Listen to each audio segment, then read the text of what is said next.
Assalamualaikum warahmatullahi wabarakatuh. Selamat pagi semuanya.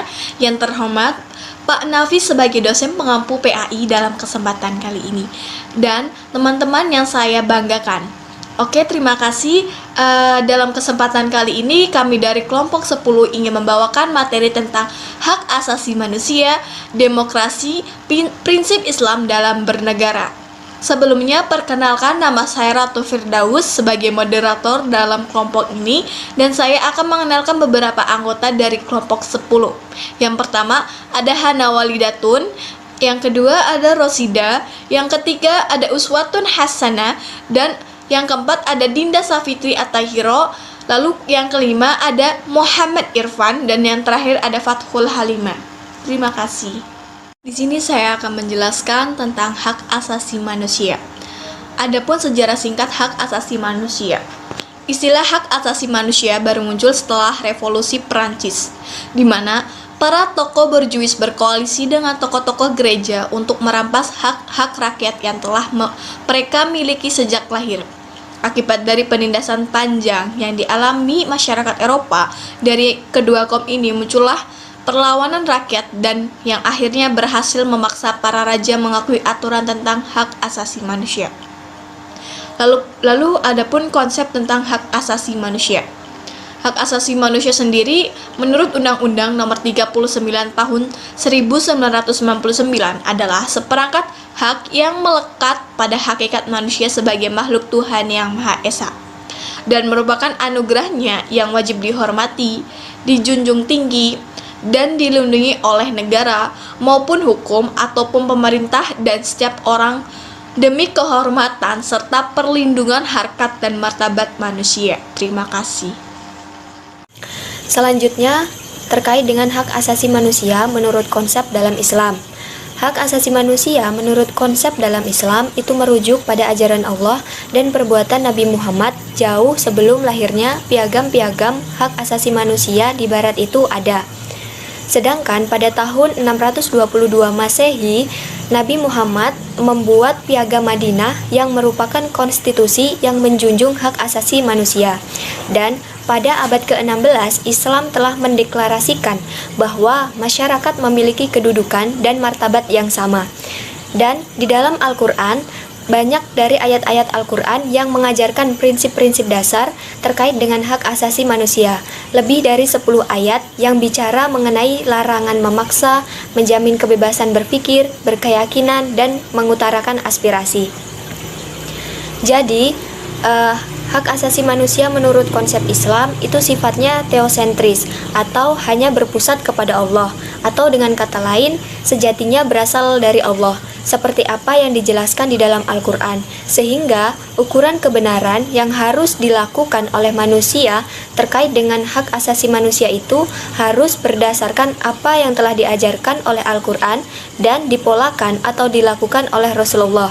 Sehingga dapat dikatakan konsep Islam mengenai kehidupan manusia ini didasarkan pada ketentuan syariat Allah sebagai tolak ukur tentang baik buruk tatanan kehidupan manusia, baik sebagai pribadi maupun sebagai warga masyarakat atau warga negara. Oleh karena itu, dapat disimpulkan ketika kita berbicara persoalan yang terkait dengan hak asasi manusia menurut konsep Islam, hal itu tentunya pasti akan merujuk pada ajaran Allah dan apa yang diperbuat Nabi jauh sebelum lahirnya piagam-piagam terkait dengan hak asasi manusia di barat itu ada. Dan banyak sekali ayat-ayat yang menjelaskan terkait dengan hak asasi manusia, ada lebih dari 10 ayat.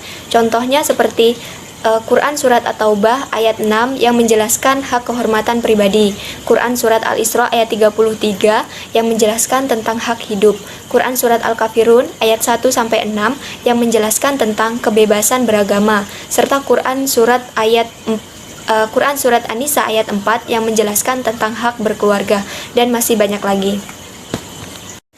Kemudian hak asasi manusia menurut konsep barat. Hak asasi manusia menurut konsep barat itu sifatnya antroposentris, yang berarti berpusat pada manusia, sehingga ukuran-ukuran kebenarannya adalah menurut manusia. Dalam hal ini, hak asasi manusia menurut konsep barat itu bertumpu pada individualisme, liberalisme yang bersifat subjektif. Jadi, jika hak asasi manusia menurut konsep Islam itu sifatnya teosentris atau hanya berpusat kepada Allah, maka lain halnya dengan hak asasi manusia menurut konsep Barat yang sifatnya antroposentris atau hanya berpusat pada manusia. Jadi, di sini manusia sebagai subjek terpenting. Filosofi dasarnya itu terletak pada diri manusia atau individu itu sendiri, yang kemudian bertumpu pada individualisme, liberalisme. Maksudnya adalah manusia dilahirkan untuk merdeka, serta manusia yang satu dengan yang lainnya itu mempunyai hak yang sama. Nah, yang kemudian ada demokrasi. Menurut Abdurrahman Wahid, demokrasi itu mengandung dua nilai, yaitu nilai yang bersifat pokok dan yang bersifat derivasi. Nah, menurut Abdurrahman Wahid ini, nilai pokok demokrasi adalah kebebasan, persamaan, musyawarah, dan keadilan. Kebebasan di sini artinya kebebasan individu di hadapan kekuasaan negara dan adanya keseimbangan antara hak-hak individu warga negara dan hak kolektif dari masyarakat. Nah, yang kedua, ada ayat-ayat yang terkait dengan prinsip-prinsip demokrasi. Yang pertama adalah Quran Surat Ali Imran ayat 159 dan Asyura ayat 38 tentang musyawarah. Yang kedua ada Al-Maidah ayat 8 dan Asyura ayat 15 tentang amanah. Yang ketiga ada Al-Hujurat ayat 13 tentang persamaan. Yang keempat ada An-Nisa ayat 59 dan 83 dan Asyura ayat 38 tentang kebebasan berpendapat. Yang kelima ada An-Nisa ayat 58 tentang amanah dan yang terakhir ada Ali Imran ayat 104 tentang kebebasan mengkritik. Nah, selain dari ayat-ayat terkait dengan prinsip demokrasi, ada elemen pokok demokrasi dalam perspektif Islam. Yang pertama ada Asyura, yang berarti cara pengambilan keputusan terdapat dalam Quran Surat Asyura ayat 38. Yang kedua ada Al-Adalah, yang berarti keadilan, terdapat dalam An-Nahl ayat 90. Yang ketiga ada Al-Musawah, yang berarti sejajaran. Yang keempat ada Al-Amanah, yang berarti kepercayaan, dalam Quran Surat An-Nisa ayat 58. Kelima ada Al-Musaliyah, yang artinya tanggung jawab. Dan yang terakhir ada Al-Huriyah, yang berarti kebebasan. Selanjutnya, mengenai realitas demokrasi di negara Islam. Pengalaman demokrasi telah diperhatikan Nabi dalam memimpin masyarakat Madinah. Kebijakan-kebijakan Nabi dalam memimpin umat di Madinah tertuang dalam Piagam Madinah yang mengatur kehidupan bermasyarakat dan berbangsa. Piagam Madinah menjadi dasar kehidupan bermasyarakat yang mengatur berbagai persoalan umat, meliputi persatuan dan persaudaraan, hubungan antar umat beragama, perdamaian, persamaan, toleransi, kebebasan, dan seterusnya. Sampai pada masa Khulafaur Rasyidin, praktik demokrasi itu masih berlangsung dengan baik, meski ada beberapa kekurangan. Kenyataan ini menunjukkan bahwa demokratisasi pernah terwujud dalam pemerintah Islam. Selanjutnya, menegakkan praktik demokratisasi dalam suatu negara oleh penguasa seiring dengan kompleksitas problem dan tantangan yang dihadapinya. Lebih dari itu adalah menyangkut komitmen dan moralitas penguasa itu sendiri. Dengan demikian, memperhatikan relasi antara agama dan demokrasi dalam sebuah komunitas sosial menyangkut banyak variabel, termasuk variabel independen non-agama. Sementara itu, secara teologis, menurut Effendi, kegagalan banyak negara Islam dalam mengembangkan mekanisme politik yang demokratis antara lain karena adanya pandangan yang legalistik dan formalistik dalam melihat hubungan antara Islam dan politik, sehingga menurut Effendi perlu pendekatan substansialistik terhadap ajaran Islam agar dapat mendorong terciptanya sebuah sintesa yang memungkinkan antara Islam dan demokrasi. Prinsip Islam dalam bernegara. Prinsip adalah asas kebenaran umum atau individual yang dijadikan oleh seseorang atau kelompok dalam menjalankan kehidupan, dalam berpikir ataupun bertindak. Prinsip negara dalam Islam. Ayat-ayat Al-Quran telah banyak menjelaskan tentang persoalan hidup dalam bermasyarakat dan bernegara. Al-Quran merupakan sumber ajaran yang menjelaskan semua persoalan, baik itu hubungan Tuhan dengan manusia atau manusia dengan manusia. Dengan kata lain, hidup bermasyarakat dan bernegara. Prinsip-prinsip Islam dalam bernegara.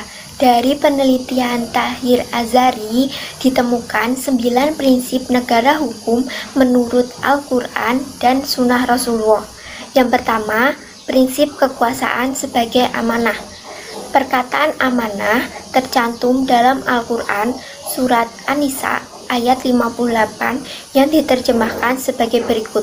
Sesungguhnya Allah menyuruh kamu menyampaikan amanat kepada yang berhak menerimanya dan menyuruh kamu apabila menetapkan hukum di antara manusia supaya kamu menetapkan dengan adil. Sesungguhnya Allah memberi pengajaran yang sebaik-baiknya kepadamu. Sesungguhnya Allah Maha mendengar lagi Maha melihat. Ayat tersebut menjelaskan bahwa manusia diwajibkan menetapkan hukum dengan adil dalam konteks kekuasaan negara. Perkataan amanah itu dapat dipahami sebagai suatu pendelegasian atau pelimpahan kewenangan, dan karena itu kekuasaan dapat disebut sebagai mandat yang bersumber atau berasal dari Allah Subhanahu wa taala. Yang kedua, prinsip musyawarah. Dilihat dari sudut kenegaraan, maka musyawarah adalah suatu prinsip konstitusional dalam demokrasi Islam yang wajib dilaksanakan dalam suatu pemerintahan dengan tujuan untuk mencegah lahirnya keputusan yang merugikan kepentingan umum atau rakyat. Dalam Al-Quran ada 2 ayat yang menggariskan prinsip musyawarah sebagai salah satu prinsip dalam demokrasi Islam. Ayat yang pertama dalam surat Asy-Syura ayat 38 yang artinya adapun urusan kemasyarakatan yang diputuskan dalam musyawarah antara mereka. Ayat ini menggambarkan bahwa dalam setiap persoalan yang menyangkut masyarakat atau kepentingan umum, Nabi selalu mengambil keputusan setelah melakukan musyawarah dengan para sahabatnya. Dalam sebuah hadis, Nabi digambarkan sebagai orang yang paling banyak melakukan musyawarah.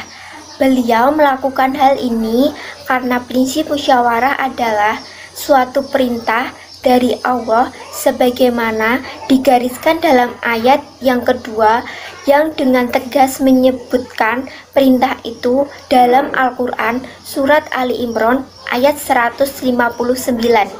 Yang ketiga, prinsip keadilan. Prinsip keadilan merupakan prinsip ketiga dalam demokrasi Islam. Keadilan juga bersumber dari Al-Quran dalam surat An-Nisa ayat 135. Dari ayat tersebut, sekurangnya dapat ditarik 3 garis hukum, yaitu pertama, menegakkan keadilan adalah kewajiban orang-orang beriman.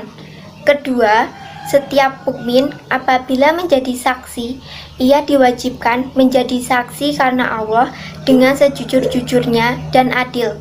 Ketiga, manusia dilarang mengikuti hawa nafsu dan manusia dilarang menyelewengkan kebenaran. Yang keempat, prinsip persamaan.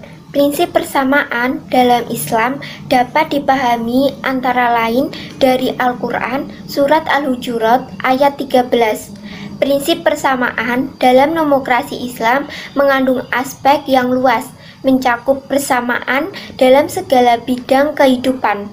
Persamaan itu meliputi bidang hukum politik, ekonomi, sosial, dan lain-lain. Prinsip ini telah ditegakkan oleh Nabi Muhammad sebagai kepala negara di Madinah. Sementara ketika ada pihak yang menginginkan dispensasi karena tersangka berasal dari kelompok elit. 5. Prinsip pengakuan dan perlindungan terhadap hak-hak asasi manusia. Dalam demokrasi Islam, hak-hak asasi manusia bukan hanya diakui tetapi juga dilindungi sepenuhnya. Karena itu, dalam hubungannya ini ada 2 prinsip yang sangat penting, yaitu prinsip pengakuan hak-hak asasi manusia dan prinsip perlindungan terhadap hak-hak tersebut. Prinsip-prinsip itu secara tegas digariskan dalam Al-Quran antara lain dalam surat Al-Isra surat 17 ayat 70. 6. Prinsip pengadilan bebas. Prinsip peradilan bebas dalam demokrasi Islam tidak boleh bertentangan dengan tujuan hukum Islam. Jika Al-Quran dan Sunnah dalam melaksanakan prinsip peradilan bebas, hakim wajib memperhatikan pula prinsip amanah, karena kekuasaan kehakimannya yang berada di tangannya adalah pula suatu amanah dari rakyat kepadanya yang wajib ia pelihara dengan sebaik-baiknya. Al-Quran menetapkan suatu garis hukum yang termaktub dalam surat Al-Nisa surat 4 ayat 58. 7. Prinsip perdamaian. Salah satu tugas pokok yang dibawa Rasulullah melalui ajaran Islam adalah mewujudkan perdamaian bagi seluruh manusia di muka bumi ini. Ada perkataan itu sendiri kecuali penundukan diri kepada Allah, keselamatan, kesejahteraan, dan pula ia mengandung suatu makna yang didambakan oleh setiap orang, yaitu perdamaian. Al-Quran sangat menjunjung tinggi dan mengutamakan perdamaian. Islam adalah agama perdamaian. Al-Quran dengan tegas menyeru kepada yang beriman agar masuk ke dalam perdamaian yang bertuang dalam surat Al-Baqarah surat 2 ayat 208. Hei orang-orang yang beriman, masuklah kamu ke dalam Islam keseluruhan, dan janganlah kamu turut langkah-langkah syaitan.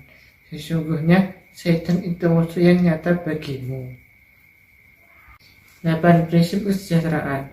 Pengertian keadilan sosial adalah demokrasi Islam bukan hanya sekedar pemenuhan kebutuhan material atau kebendaan saja, akan tetapi mencakup pula pemenuhan kebutuhan spiritual dari seluruh rakyat. Negara berkewajiban memperhatikan dua macam kebutuhan itu dan menyediakan jaminan sosial untuk mereka yang kurang atau tidak mampu.